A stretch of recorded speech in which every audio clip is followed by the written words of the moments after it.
In the world of celebrity news, not every story begins with proof.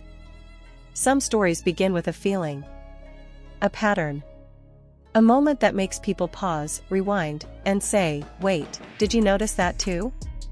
That's exactly how the ongoing gist surrounding Chen Zheyuan and Li Qin took shape, slowly turning into one of the most talked about dynamics fans can't stop analyzing. What makes this gist so interesting is that it doesn't rely on dramatic rumors or loud claims. Instead, it lives in the quiet details, the kind of details that only stand out when they happen over and over again. Fans have long known Chen Zheyuan as someone naturally expressive. He's playful, friendly, and comfortable in social settings. Around friends and colleagues, especially male co-stars, he's relaxed to the point of being chaotic. He laughs loudly, gestures freely, teases, and moves without much self-consciousness. His greetings are quick, physical, and familiar. Shoulder taps, half hugs, playful shoves. He acts like someone who feels completely at ease in his environment. That's why the contrast became so noticeable. Every time Li Qin appears in the same space, fans notice that something subtly but consistently shifts. It's not dramatic enough to be staged, and not obvious enough to be accidental. His body language changes first. His posture becomes straighter. His movements slow down. The playful energy softens into something calmer, more controlled. Then there's his face.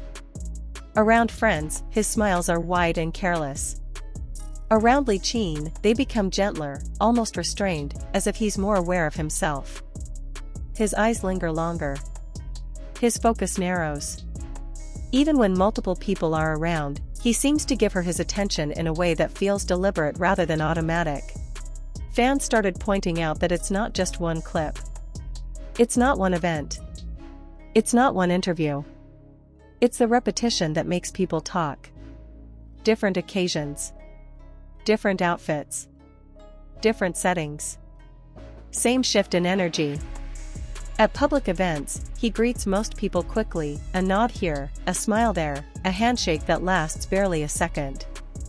But when it comes to Li Qin, there's often a pause. A moment where time feels slightly slower. A greeting that feels warmer. Sometimes he leans in a little when speaking to her. Sometimes he listens more attentively. Sometimes he seems quieter, almost thoughtful. Fans also notice the difference in how he manages physical space. With friends, there's casual closeness, even roughness. With Li Qin, there's a respectful distance, not cold, not distant, but careful. As if he's consciously aware of boundaries. That kind of awareness stands out because it doesn't come naturally unless someone matters. Another detail fans talk about constantly is how he composes himself before greeting her. In more than one clip, people noticed him adjusting his jacket, fixing his hair, or subtly straightening himself before interacting with her. These are small things, but they're the kinds of unconscious behaviors people display when they want to present themselves well in front of someone important. Then there's the voice. Fans who replay interviews noticed that his tone often shifts. It's louder, more animated with others.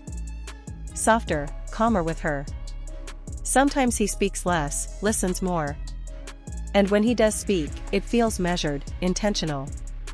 One of the moments that truly pushed this gist into viral territory was an interview setting where handshakes were exchanged.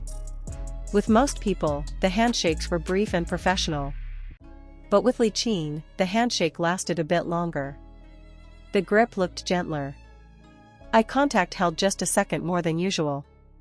Not enough to be scandalous. Just enough to be noticed. That's the thing fans keep emphasizing, nothing about these moments is loud. Nothing is exaggerated. But when you put all the clips together, the pattern becomes hard to ignore. Because if it happened once, it could be coincidence.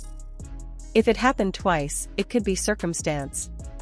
But when it happens again and again, across time, settings, and situations, people start asking questions. And then came the broader conversation. Fans began comparing this dynamic to how celebrities behave when they are genuinely comfortable but also deeply respectful of someone. Not flirtatious in an obvious way.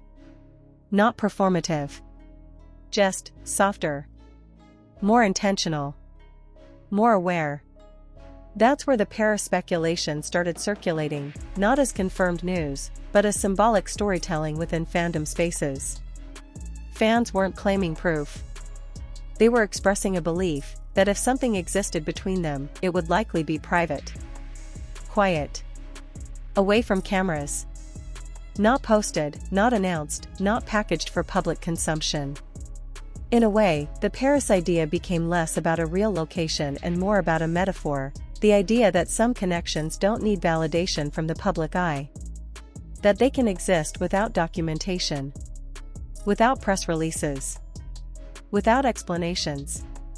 And that's why this gist refuses to die. Because it's not built on shock value. It's built on observation, on consistency, on behavior that feels human rather than scripted.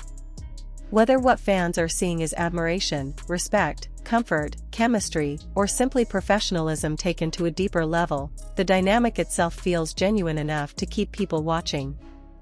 And maybe that's the real reason this story holds so much attention. Not because fans are desperate for confirmation, but because in an industry full of loud performances, this feels quiet, natural, unforced. And once people notice that kind of energy, they can't stop seeing it.